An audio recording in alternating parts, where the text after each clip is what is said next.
I am live. Greetings, dear community. This is Katerina Satori. I'm about to begin this deep dive in inspiring conversation with you about the anatomy of the mind. Today is a new moon. I'm filming this video on June 6th. It's actually my sister's birthday. Oh, just remembered I get to reach out to my older sister who is in Russia, and it's her birthday. So welcome, welcome, welcome. If you are going to watch this live or if you're going to catch this as a replay, you're going to learn so many amazing things that you can apply immediately to transform your life, to reimagine what is possible for you, to continue to recreate yourself anew. And when you reimagine yourself, you reimagine your business, you reimagine your relationships, you reimagine how you can see the possibilities, how you can attune to the possibilities that's already here. So welcome those of you who's going to be here with me live. We're going to begin in a few moments. I did bring whiteboard because I want to demonstrate what I'm going to share and teach today, anatomy of the mind. You know, when the whiteboard comes out, it means you're going to receive a whole class in this live stream. So before we begin, I wanted to remind to anybody for whom this is relevant, I am about to teach teachers training. It starts next week.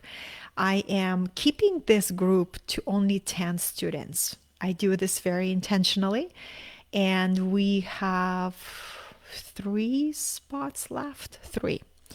So if after this live stream you get reignited to actually take everything I teach in this deep dive transmission and go through a journey where you will have accountability, where you have daily assignments and exercises and group support to unlock each of these layers. Because right now I'm going to give you knowledge. I'm going to give you information. To create transformation in your life, you get to apply the knowledge and practice it and practice it and practice it. And then course correct and acknowledge the changes and celebrate yourself, right? So this is how do we turn knowledge or information? How do we turn information into knowledge? By organizing it. So today I'm going to share with you 4 levels of the mind. What would be possible if we received this information in high school? Where would we be? If we were taught that there is these 4 levels of the mind, where we would be if we were taught this beautiful wisdom of Wayne Dyer that says the state of your life is nothing more than a reflection of your mind.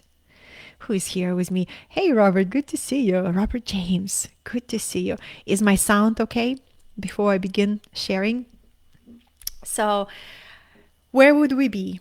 So when I heard expression, the state of your mind, the state of your life is nothing more than a reflection of the state of your mind, it piqued curiosity for me because I knew Wayne Dyer was addressing not just my thinking mind, but my entire mental body, right? My entire, the entire thinking field that is a gift to us. You know, the way that I see the mind, there are 3 things that I'm deeply passionate about. First, energy mastery, because I believe once we start understanding how energy works and how we create everything in our life with our vibration, with our frequency, right? So I'm deeply passionate about energy mastery. The second area of deep passion is mind mastery, because the mind is a really incredible instrument that is given to us, and it's up to us to learn how to play it. And I feel the next area that I'm deeply passionate about is all about the soul, right? The soul, developing soul skills, We can develop mental skills, we can develop energy skills, but the next level is to develop soul skills, mystical level of life. And I begin my deep training in the area of the mind mastery when I realized the number one thing that either propel people forward or not is their mind. And I'm talking about so much deeper than just mindset work, right? It's all these layers. They are here for us to unlock, first to learn about them, then to unlock them, then to continue expanding these layers, activating their full potential. And then I start working with private clients as a mentor and as a high performance coach. And some of my clients told me, "You are a belief surgeon. You just performed the surgery on my belief system." And I was like, wow, interesting. I guess that's what's happening now. So I became really fascinated how to work with beliefs, how to identify the belief systems that we hold, because they create the lenses through which we see our reality and we see ourselves. Right? So that's how my fascination with the mind began. And I see the mind as a great gift. The mind was given to us to be of service to the heart. The mind was given to us to give us a way of navigating this reality and to create, to unlock our abilities. So the more we understand the mind, the more we can unlock our sovereignty, that unique blend of freedom and power that comes from the soul. I see a lot of people on our planet are confused and feeling disempowered because their minds have been hijacked. Their minds are not sovereign, right? So people give away the sovereignty of their minds to television set, to the news programming, to pornography. We can continue naming, right, to TV ads. But every time we give away the sovereignty of our mind, that space that we gave away, that we could have used to create, to receive inspiration, to receive innovation, now there is a dark entity lives there and occupies the space. So the powerful journey of taking back the power of our mind is to have our soul essence live. So our mind becomes a beautiful, luminous palace instead of a cage of old beliefs or a prison of old identity. Is that a good introduction to start? All right. So let's begin with the first one, because, when I first started diving into understanding of the mind, I was a little confused. What's the difference between subconscious and unconscious? Kind of understood what superconscious was, did not really understand the full function of the conscious mind. I just knew that a lot of times conscious mind and ego were confused together and put on the bad guy team. And I was like, you know what? I gotta sort this through. I gotta create a map that is very easy for people to understand and for myself to understand, so we can really see the layers of this mind, right? Hi, Bruna. Good to see you. You are right on time. I was just doing an introduction for this teaching, and you're gonna receive the deep dive in the Sovereign Mind training. So to have this map is very empowering, because when we begin to see these levels, we begin to see how each level corresponds to each other, each level. And when we make a change, a positive change on one level, it creates a ripple in entire mental body. And I love the mental plane, because the mental plane is the plane of magic. Yes, it can also be a plane of confusion and a plane contaminated with fear. And it also can be a plane of magic, a plane of imagination, of all possibilities. A mental plane is where we receive inspiration that comes to us from the soul plane. So to understand the mental bodies, to understand our creative abilities. The fun fact I like to share with people, when you meet somebody for the first time, your minds say hello. Your mental body goes ahead of you, right? Of course, your energy body goes ahead of you. Of course, your aura, your vibration goes ahead of you. But then the next layer is your mind meets another mind. We even have that expression, meeting of the minds. That's why with some people, you just click immediately and you say, "You're my soul sister, you're my soul brother, where you've been all my life." And with some people, nobody's full, but you just have nothing in common. You just barely go through the first greeting and you can't wait to get out of that conversation, right? Because there is no alignment of the mind. So that's the first thing to understand, that when we meet each other, whether through Zoom or in person, our minds meet each other first. So then let's go into the layers of the mind. Okay. I think my most well, I'm not going to call any of the layer my favorite because they're all favorites. But the first one, because I feel like once we connect to this layer, everything will be uplifted in our life. And if we don't have connection to this layer, we are barely scratching not only our potential, but potential of life. So the first layer that I wanted to introduce you is the superconscious mind. This is our higher mind. This is a non-physical, it exists a non-physical dimension, right? And this is our soul link, superconscious mind, superconscious highway. This is our navigator that knows our soul plan, that knows our sacred soul contract, right? That knows the specific karmic lessons, particular soul agreements with other people, right? And it also knows the what I call our soul assignment, well, I go galactic assignment, right? And the dreams that we come to actualize every life cycle. So the reason why we keep returning on the physical plane is because there is still yet desire to actualize, right? The desire or the dream is what keeps returning us back to the wheel of samsara, to the cycle of incarnation. And when we fulfill all that we desire to experience, we ascend and we go to other dimensional spaces to explore, because we are eternal beings. Superconscious mind is our connection to the soul. And when we're connected to the superconscious, we're connected to a true guidance. We're connected to true support. Through the superconscious mind, we connect to the team of our personal guides, right? Team of angels or ascended masters or spirit guides. But the superconscious mind, we connected through the crown chakra.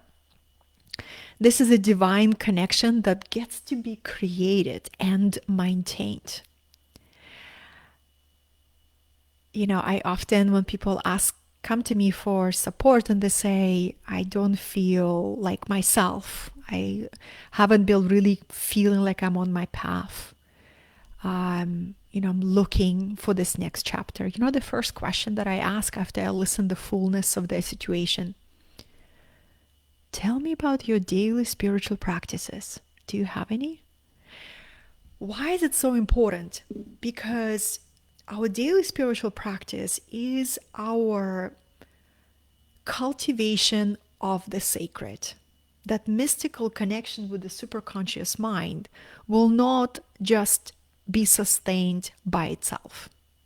The 3D density and the movie of the Maya is way too strong to pull us into other directions. So this connection with superconscious mind, when we make it our number one priority, we are creating like literally the most important relationship, because when we have this connection strong, we're connected to a divine supply, we're connected to divine inspiration, we're connected to our divine mind, right? And eventually, the more we activate the superconscious mind connection, the more we're able to manifest a thought alone. When you look at great teachers and avatars, whether through Buddhist tradition or the Hindu tradition, who are able to materialize things right through chanting a sacred mantra or simply by thought alone, why they're able to do that is because of this connection, the superconscious mind connection. They are fusing themselves with the mind of the divine.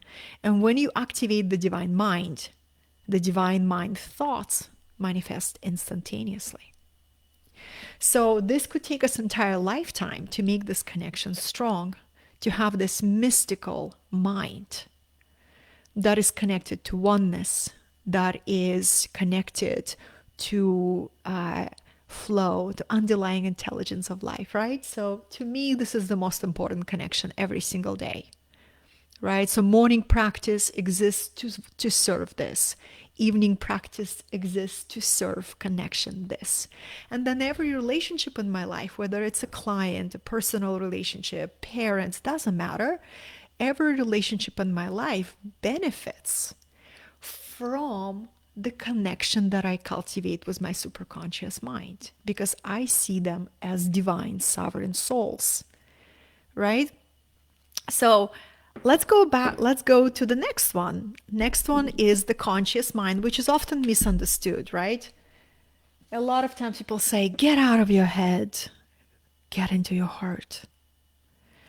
Well, our conscious mind exists in our head, and there is use to it. There is a use for reason and for logic. I love logic. I'm a very intuitive woman who also has a very strong logic. And I love both. Let's not throw away logic. Let's not throw away reason. Let's not throw away intellect. Those are all great abilities that can help us create sovereign lives. The most important thing is for our conscious mind to know its role, for us to assign this beautiful instrument in service to the heart, right? So if the heart is a guru, the mind is a devotee. You know who said that? Baba Muji. So when you study somebody like Muji, who is an incredible non-dual teacher, he would always say, get out of the mind, get out of the mind, get out of the mind. And what his teachings is to get out of identity, right? Who are you beyond the identity? Who are you beyond the character? And when we develop the muscle to consciously let go of identity for a short time or a brief time or a longer time, we taste our freedom. We're like, who am I beyond the character that I'm playing? Who am I, right? So one of my favorite practices that I offer to you, for those who this resonates, I remind myself, this is a self-talk that I have. I say, Katerina, play your role fully. Don't get lost in the character. I know this is, sometimes you think your character is so important, your mission is so important, your work is so important. Okay, calm down, don't get lost in the character. So the more playfulness I bring to my conscious mind, right? And the more the lighter everything becomes. Because the beauty of the conscious mind is a creative mind. It's a mind that can put together a book. It's a mind who can put together a plan. It's a mind that can organize. It's a mind who can keep being punctual and show up to a meeting on time, right? That's all conscious mind. It's a mind also, the way that I see conscious mind, it's a mind that can become an architect. It doesn't automatically is an architect. It can become an architect.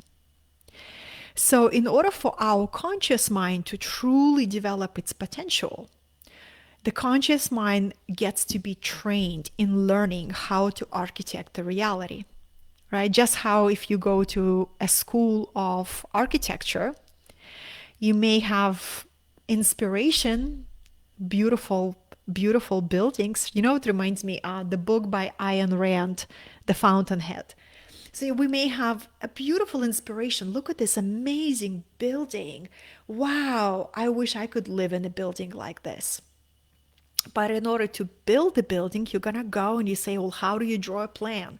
Like, what's the steps, right? Like, where do you start when you start building a building? Do you start with foundation? Like, what are the materials that are needed? So the same is with our life.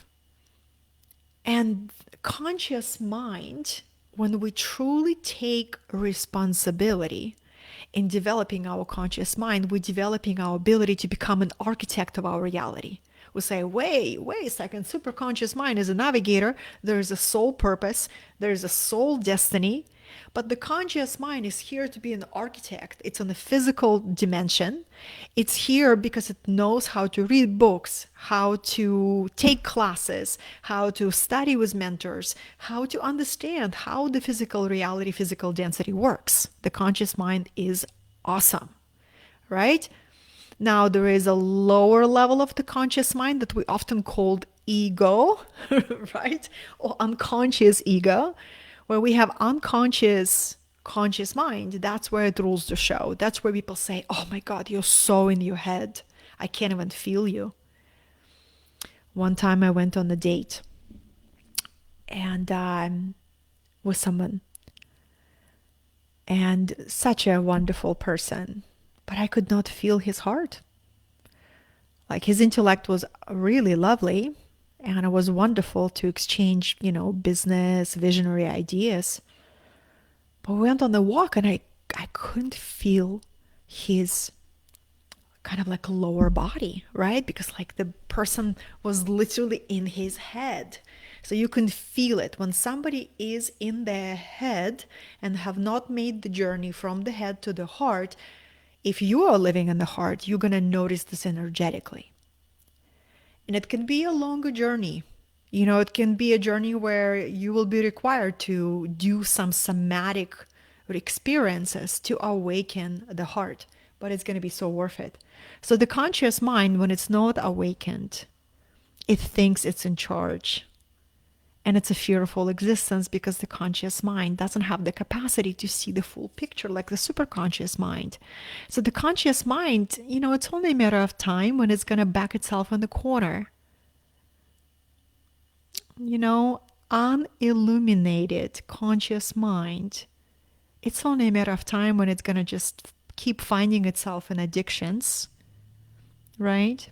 Because unilluminated conscious mind is uncomfortable with present moment, is really comfortable living in the past, going over the things, or running away from the future.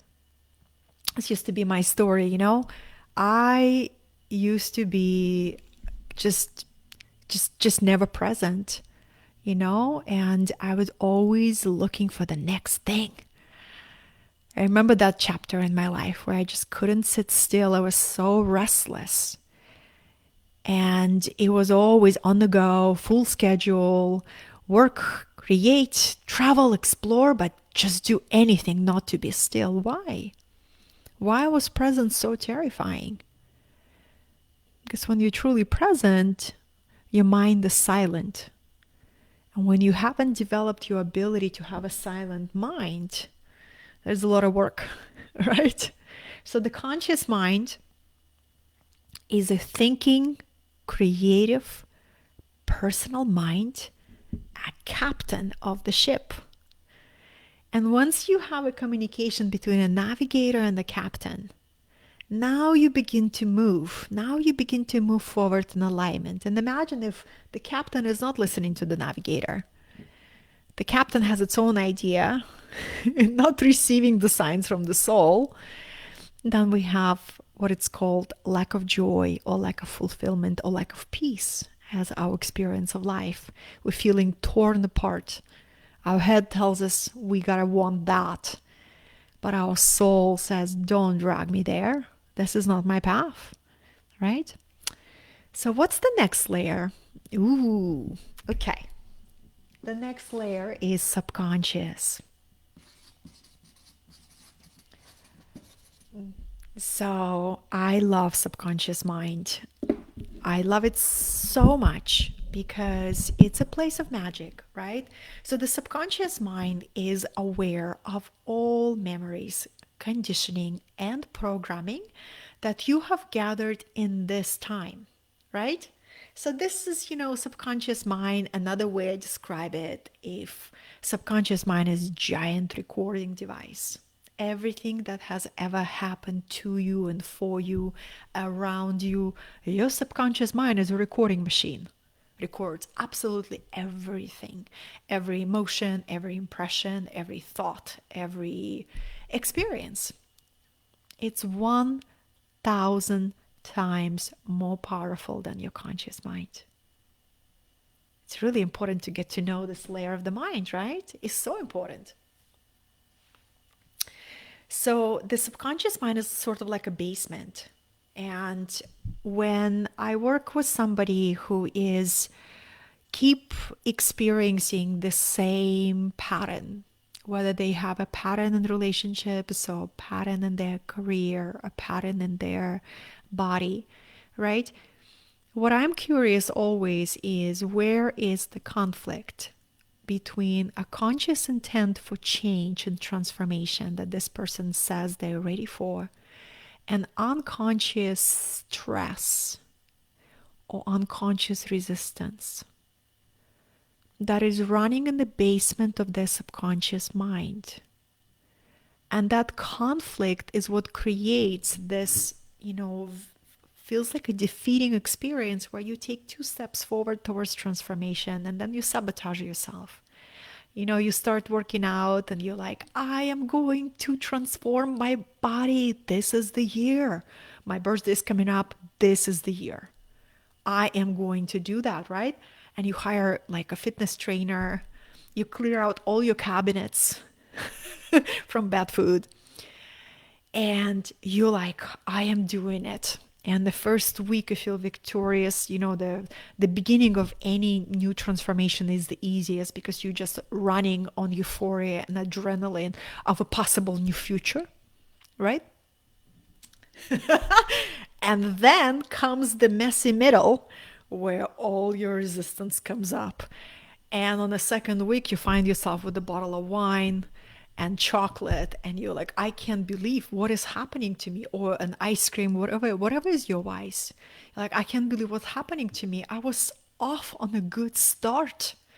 Week 2, and I am already behind 20 steps. So then you feel 2 very strong emotions that hook you even deeper into a limiting thought that change will ever be possible for you, which is blame and shame. You begin to blame yourself.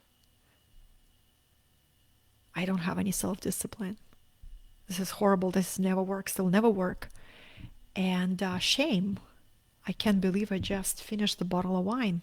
I can't believe I just finished half thing of ice cream, right? So this is the conflict that we get to become, first of all, aware that subconscious mind holds so many programs. The program of limitation, the program of obligation, the program of fear, the program of what we heard when we were little, right? All of this programming, they're tapes. They're just looping and looping and looping and looping.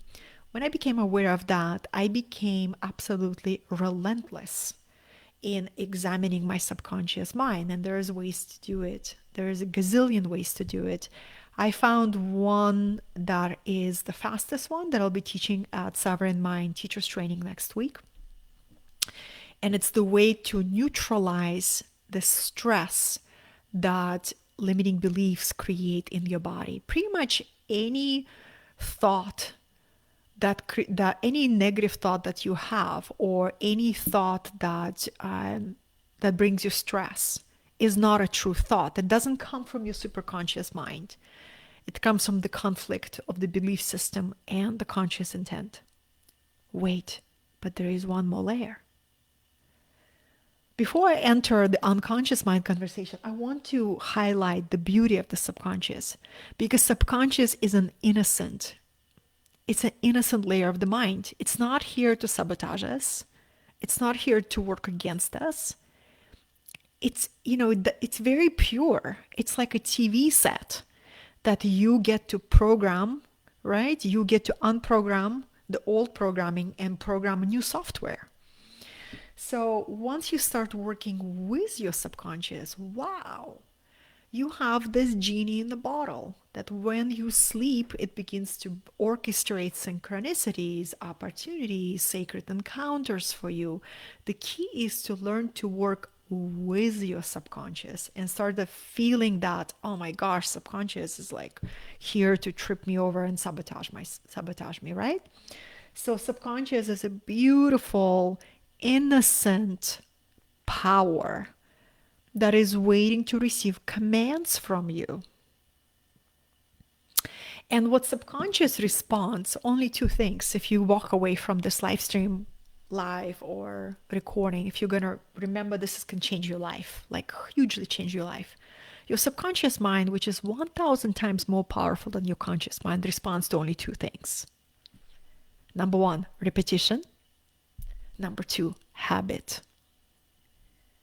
This is why we have all these sciences of habit forming experiences, 21 days, 7 days, but there is a repetition, right? So repetition over and over and over and over again to create a new wiring and also habit, right? So how do you adopt these two powerful tools, repetition and habit? Okay, Katerina, I know I can do this. Is when you link all these layers and you tie them into your values. So why it's important for you to create this change. I'll give you an example. Every morning, I go and I train at the gym. Nobody needs to remind me that this is an important part of my life, right? Nobody needs to motivate me. I wake up, I have my morning spiritual practice, and then I am off to the gym where I train my body. So I train my body because I have a value system that says every workout in my 40s is a deposit of vitality in my 60s, in my 70s, and my 80s. So what I'm actually doing, I picture that I have a fitness and vitality bank. When I am in my 70s, the vitality and the health that I'm going to have in my 70s will be the harvest of every single workout that I decided to commit to in my 40s. You see how it works?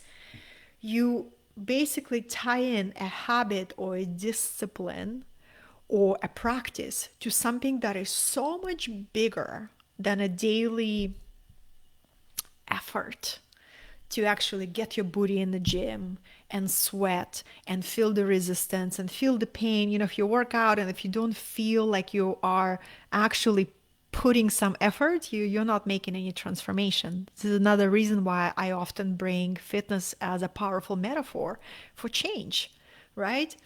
When you have a good workout, you gave it all, right? You lean into your edge, you begin to sculpt your body. And when we begin to see that we can affect matter, where our mind can affect matter, the most powerful way to see it in our body, because the body follows the mind, right? And the mind can quit. Oh, I don't feel it. I don't feel it today. Oh, I don't feel it. And then another powerful part of your mind says, but wait, I know we can turn around and go back, but we can just go to the gym for 10 minutes, just 10 minutes, just 10 minutes. And then you start 10 minutes and then the body is on board. And then here you go 20 minutes. The body follows the mind. So subconscious, right? Then the next layer, a very fascinating layer, is unconscious.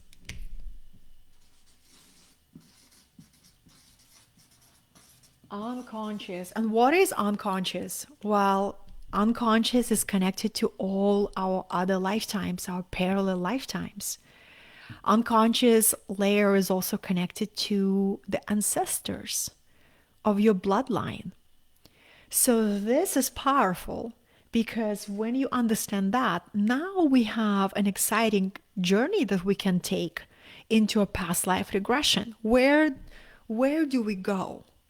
Where we access past life regression memories, we go to unconscious, right?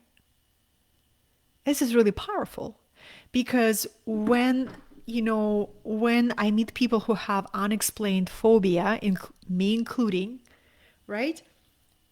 You can't explain, like, where is it coming from? It's coming from your past life, which is parallel life. So you have a parallel life impact that we call phobias, or we call recurring theme, and that is happening in unconscious life. So for us to develop a truly empowered mind who is able to see, receive the vision, the soul blueprint from the superconscious mind, a mind that is in harmony with the subconscious, the mind who is in unity and harmony with the unconscious, we get to not only understand these layers, but also make contact with all these layers. Right? At least I find this fascinating. I find it is incredibly fascinating. So, why is it important? Because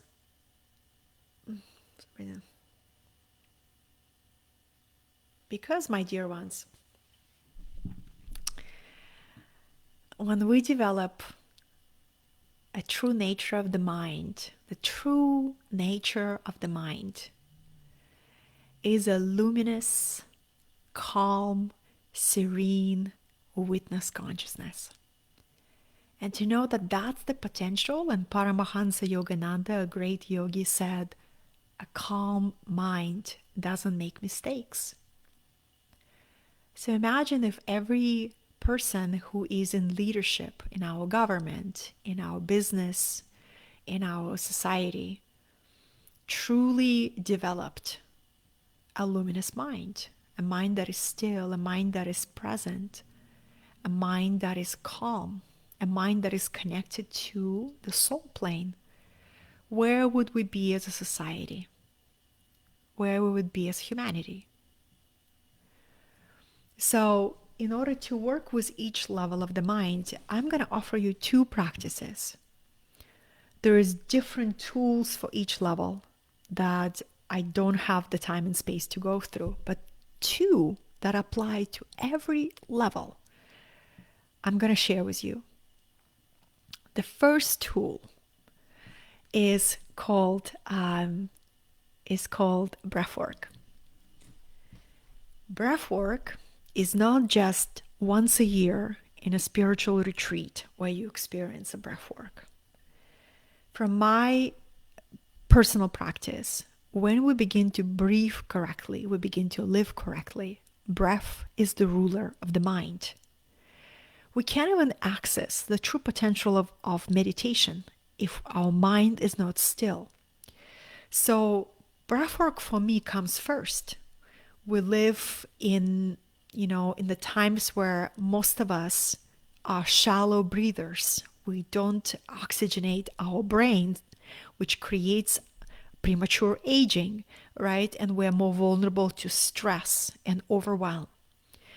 When you begin to see the beauty of practicing breathwork, of seeing that every breathwork practice gives you a connection to your higher mind, which is non-physical, gives you stillness and training for your conscious mind, helps you anchor a habit and a practice that your subconscious mind needs, gives you an experience of oneness, that your unconscious, all parallel lifetimes are at one when you breathe. So a breathwork is a precursor to meditation.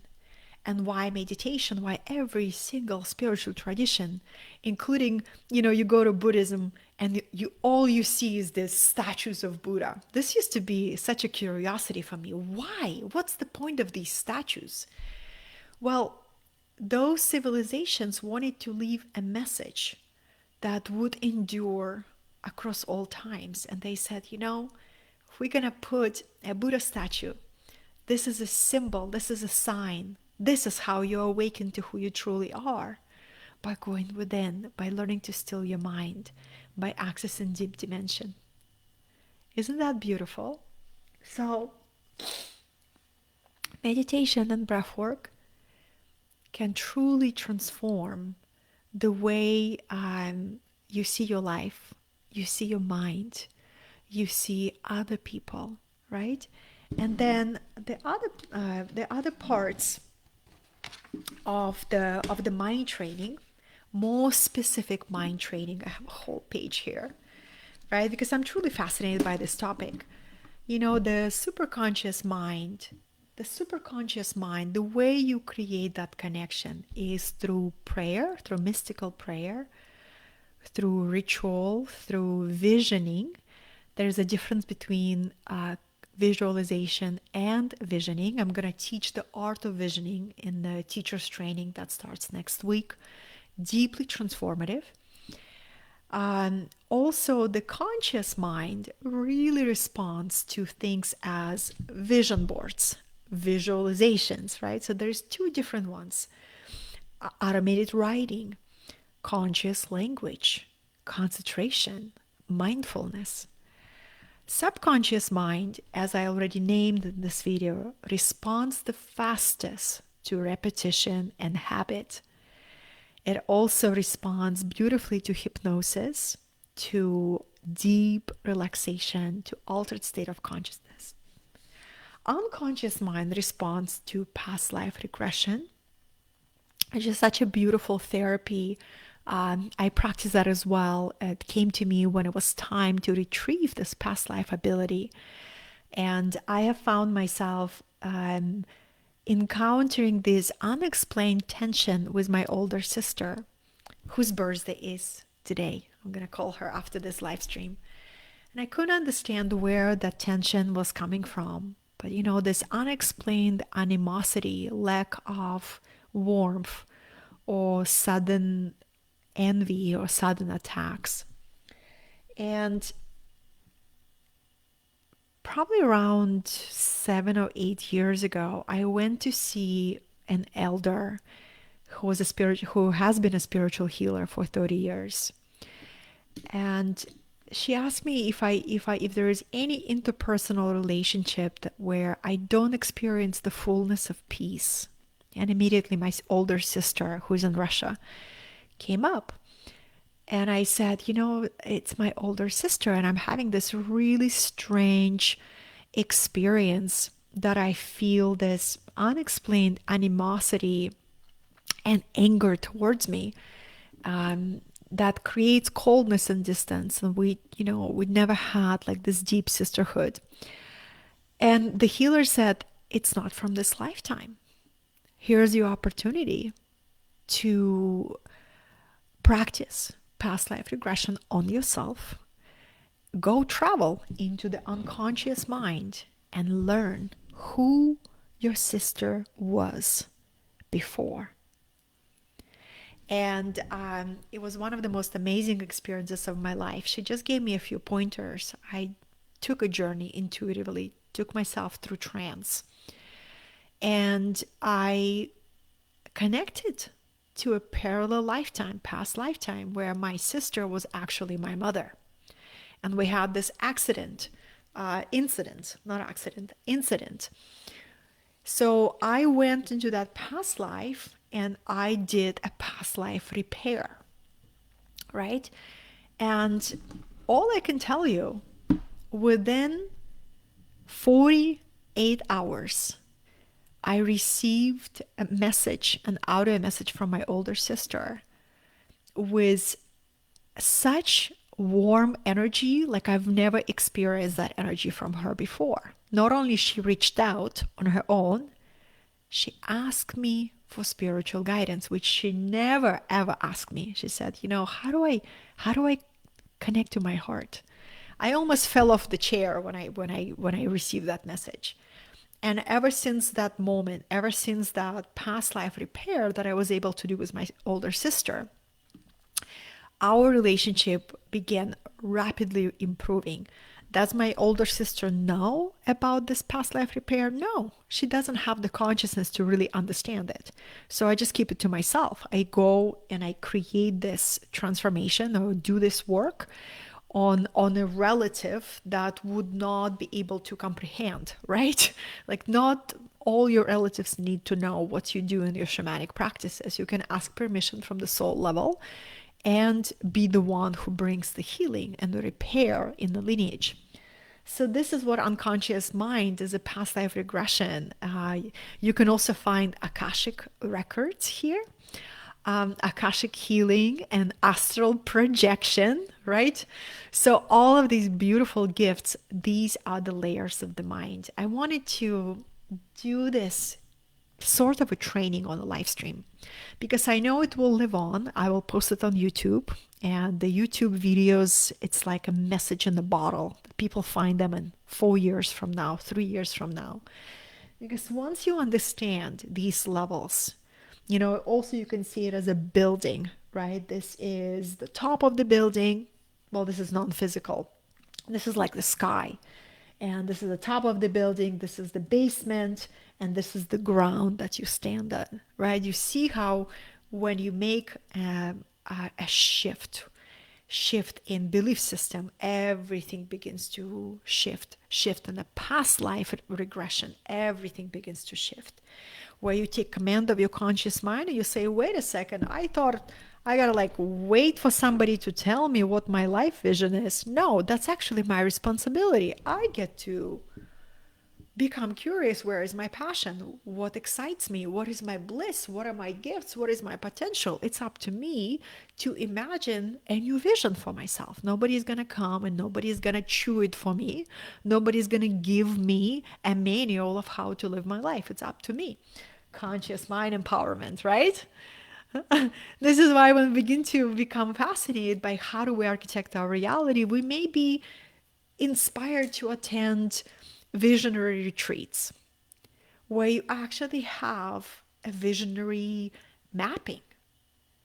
One of my favorite ways to do these is, bring to people, there's these 7 dimensions of life.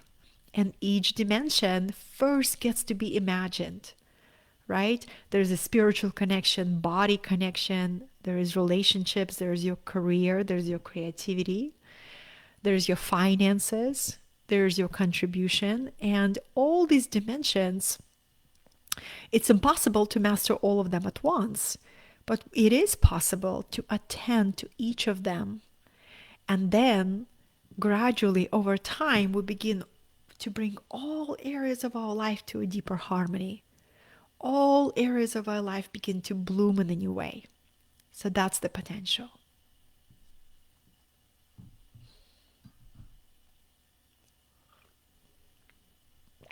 On this note, my dear friends, those of you who's going to watch the replay and those of you who are here live with me, I hope you are inspired and ignited to really see the beauty and the power of these 4 levels of the mind. That your mind is not here to be against you. You don't need to get rid of it. A mind is here to support you on a journey of expansion and evolution. The mind is like a beautiful instrument that we get to learn how to play it. And the mind has these 4 levels, like 4 strings in a way, right? And the more we understand and learn to play this mind, we can become a great musician of our life, offering the most beautiful melodies and songs to the world, our unique expression, our unique beauty. If you would like some assistance and support in developing the full potential of your mind, this is something that I do one-on-one with people, as well as really helping them develop a biggest vision of their life.